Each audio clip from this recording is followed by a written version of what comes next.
ዴዚን እንድታገባው አልፈቅድልህም። የሚመጣውን ስለማውቀው አንተ ሰውዬ ልክ አይደለም።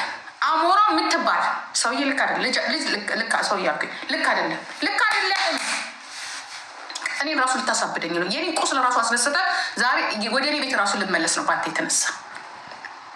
ያ እናትን ሳታከብር ጭራሽ ካሁኑ መልስ መሰጣጣት፣ ጭራሽ አሜሪካን ድረስ እየሄድክ ምንም የማታውቅ ልጅ አይምሯ የኔ እንኳን አይምሯ ትንሽ በሰል ያለ ነው። የትም አባቷ አትደርስም። እድሜ ለአብይ አህመድ ቁጭ ያልነው እዛ ነን። ተያይዘን ነው ገደል የምንገባው። የፖለቲካ ልዩነት ቢኖረን እንቀጣቀጣታለን።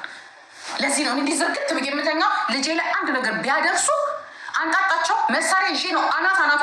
እንደው እግዚአብሔር ምስክሬ ነው፣ ከልጄ የሚበልጥ የለም። ከራሱ ነበር የምጀምርለት። ከራሱ እናንተ ጥቅመኞች፣ ሌቦች፣ እንኳን ሴት ለማግባት እንኳን አይደለም እግርን ያልታጠብቅ ቀጫጫ ቆንጫጫ እግር በሙሉ ገና ከመድረስ ሌላ ሴት ጋር ትሄድም፣ የራስ ቢጤ ጋር ትሄድ። በእድሜያችሁ ውጥፍ አርጋችሁ ምን አባታችሁ ነው አይናችሁ የኛን ልጆች ለሚያዩ? ምን አባታችሁ እዚህ ቁጭ ብለን እኮ ጉዳችሁን እኮ እያየን ነበር። አንተ ጃኒ ላይ ስትሻፍድ አልነበረም እንዴ?